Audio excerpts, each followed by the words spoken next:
नमस्कार किसान दोस्तों, स्वागत है आपका हमारे YouTube चैनल में। किसान दोस्तों, आज हम बात करेंगे कद्दू की फसल के बारे में। इस वीडियो में आपको कद्दू की फसल यानी कद्दू की खेती करने की सारी जानकारी दी जाएगी, तो वीडियो को शुरू से अंत तक देखें। जानकारी काफी महत्वपूर्ण है। अगर आपको जानकारी अच्छी लगे तो वीडियो को लाइक कर दें और चैनल को सब्सक्राइब भी कर लें। अपने मित्रों में शेयर करना बिल्कुल भी मत भूलें। चलिए किसान दोस्तों, बात करते हैं बुआई और इसके समय के बारे में। कद्दू की फसल खरीफ और जायद में दोनों में बुआई की जा सकती है।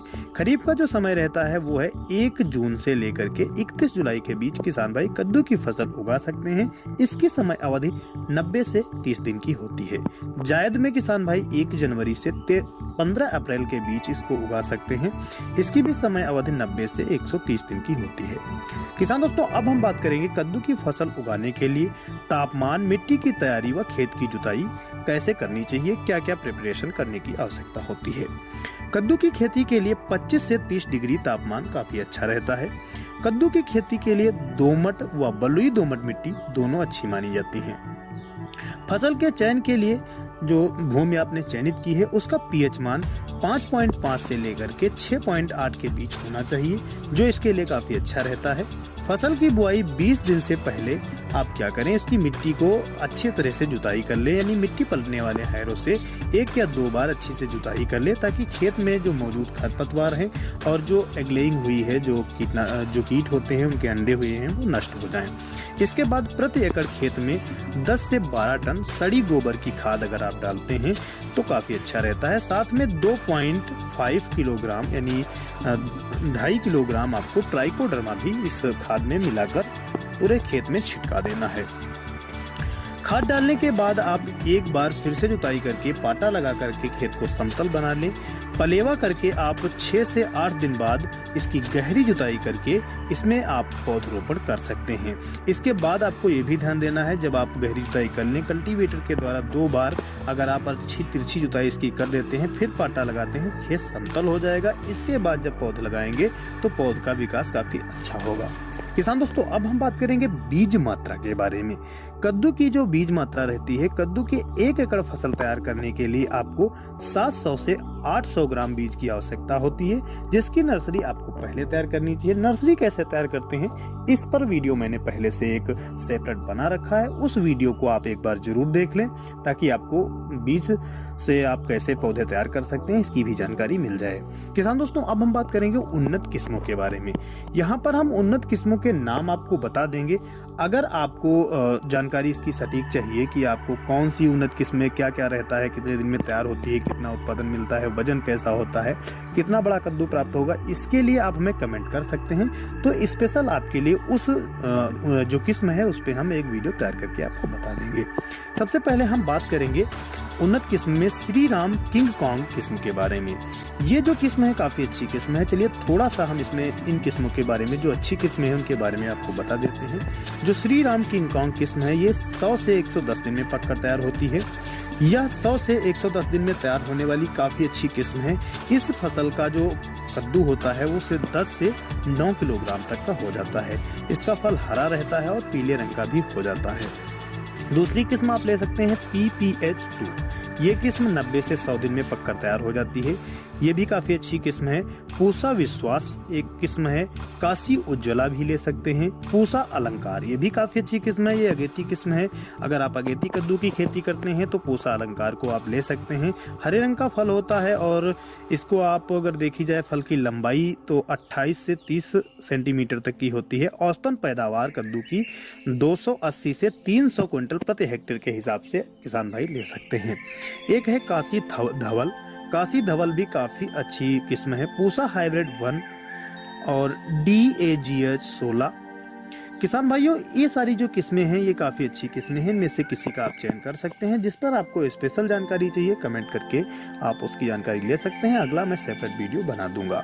अब बात करते हैं बीज उपचार के बारे में। बीज उपचार भी काफी आपके लिए आवश्यक होता है, यानी जो फंगस के रोग होते हैं वो हमारी फसल पर काफी अटैक करते हैं, जिससे हम अच्छा उत्पादन नहीं ले पाते हैं।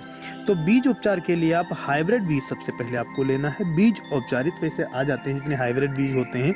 अगर आपको हाइब्रिड बीज उपचारित नहीं मिलते हैं, कोई शंका है तो फिर से आप कर सकते हैं। इसकी सीधी बुआई की जा सकती है अगर हाइब्रिड बीज लेते हैं, अगर बीज उपचार चाहें तो कर सकते हैं। अगर आपने घर पर ही देसी बीज तैयार किया है तब भी आप उसको बीज उपचारित जरूर करें। इसके लिए आप कार्बेंडाजिम 2 ग्राम और आपको थीरम 2 ग्राम प्रति 1 किलो बीज के हिसाब से लेकर के बीज को उपचारित करना है। अच्छी तरह से ऊपर लेयर चढ़ा लेनी है और हल्की छांव में इसको सुखा देना है। इसके बाद बीज को बोएं ताकि नर्सरी अच्छी तैयार हो। बुआई का जो तरीका है, कद्दू बुआई करते समय आपको पौधे से पौधे की दूरी 60 सेंटीमीटर रखनी चाहिए और पंक्ति से पंक्ति की दूरी 150 सेंटीमीटर आपको रखनी चाहिए। औसतन बात की जाए तो 150 से 180 सेंटीमीटर आप रख सकते हैं। एक बीज आपको गहराई में इतना देना है कि 1 इंच तक आपका बीज अंदर चला जाए, ऊपर से मिट्टी अच्छी सी हो जाए। उर्वरक और खाद प्रबंधन की बात करें तो बुआई से 5 और 10 दिन पहले आपको फसल के बुआई से ठीक 10 दिन पहले आपको क्या करना है, 1 एकड़ खेत में 10 से 12 टन सड़ी गोबर की खाद डालनी है, जैसा कि मैंने आपको पहले ही बता दिया है। और 2.5 किलोग्राम ट्राइकोडर्मा यानी 2.5 किलोग्राम आपको ट्राइकोडर्मा दे देना है। कि बुआई प्रति एकड़ के हिसाब से 50 किलोग्राम डीएपी ले लेते हैं जो इन उर्वरक देनी है।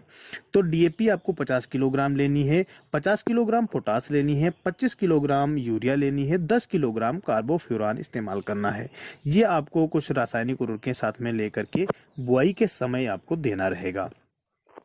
बुआई के 10 से 12 दिन बाद आपको क्या करना है, फसल बुआई के जब 10 से 12 दिन हो जाए, पौधा अंकुरित होने लगे, तब आपको 1 से 10 किलोग्राम एनपीके 19-19-19 और 250 मिली इफ्को सागरिका जो आती है, जो एक ग्रोथ प्रमोटर है, इसको आपको 150 से 200 लीटर पानी में मिलाकर छिड़काव करना है, जिससे हमारी फसल की जो डेवलपमेंट है काफ़ी अच्छी होगी। बुआई के 30 से 35 दिन पर जब आपकी फसल हो जाए या 40 दिन की फसल हो जाए, तब आपको करीब आपको 25 किलोग्राम यूरिया लेनी है। 35 किलोग्राम मत रखिए, अभी शुरुआती अवस्था होती है, तो 25 किलोग्राम यूरिया ले लें। 5 किलोग्राम आपको जाइम ले लेना है ताकि आपकी जड़ों का विकास अच्छा हो सके। इसको आप इस्तेमाल कर सकते हैं। जब आप बुआई के करीब 50 से 55 दिन बाद जब आपकी फसल हो जाए, 55 दिन की, तब आपको उसमें 1 किलोग्राम एनपीके ले लेनी है। 13-0-45 घुलनशील एनपीके लेनी है। 400 से 500 ग्राम आपको बोरान लेनी है। बोरान यानी B220 को आपको 150 लीटर या 200 लीटर पानी में मिलाकर स्प्रे करना है। बुआई के 60 से 70 दिन बाद आपको 70 दिन की जब आपकी फसल हो जाएगी तो आपको देना है 400 मिली ह्यूमिक एसिड। 1 किलोग्राम आपको 12-61-00 एनपीके जो आती है उसको 150 लीटर पानी में मिलाकर आप स्प्रे करेंगे तो काफ़ी अच्छा रहेगा। सिंचाई की बात करें तो फसल बुआई के 7 से 8 दिन बाद आपको पलेवा कर देना चाहिए, यानी बढ़िया से उसमें भराव कर देना चाहिए, पानी को दे देना चाहिए। और खेत में बीज की बुआई करने के तुरंत बाद आपको हल्की सिंचाई करनी है। अगर आप बीज बुआई कर रहे हैं, अगर आप पौधरोपण नहीं कर रहे हैं, तो बीज बोने के बाद आपको हल्की सिंचाई कर देनी है। इसके बाद बीज अंकुरण जब अच्छी तरह से हो जाए तब सिंचाई करें।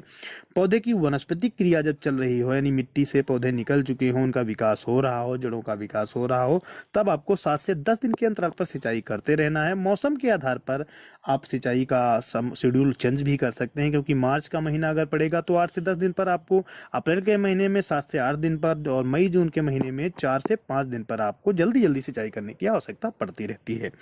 फसल में जब फल फटने और फल खराब होने की समस्या आती है, तब बोरान इत्यादि की कमी होती है, तो उसकी पूर्ति आपको कर लेनी चाहिए। अब हम बात करेंगे फसल कटाई के बारे में। कद्दू की फसल का तुड़ाई जो है किस्मों के आधार पर रहता है, लेकिन जो अनुमानित जो भी किस्में रहती हैं वो 90 से 100 दिन में पककर तैयार हो जाती हैं। तो 90 से 100 दिन के बाद आप उसमें फसल की तुड़ाई कर सकते हैं, फल ले सकते हैं, जिसकी मार्केट में कीमत काफ़ी अच्छी मिलेगी। दोस्तों, जानकारी अगर अच्छी लगी हो तो वीडियो को लाइक कर दें, अपने मित्रों में शेयर कर दें, चैनल को सब्सक्राइब करें ताकि ऐसी जानकारी आपको समय समय पर मिलती रहे। दोस्तों, अगला वीडियो आपको किस फसल से संबंधित चाहिए, क्योंकि मैं अब एक सीरीज चलाने वाला हूं जिसमें आपको सारी फसलों की है वो आपको देता रहूंगा। अगर कोई आपको समस्या है, सुझाव लेना चाहते हैं तो आप कमेंट कर सकते हैं। धन्यवाद।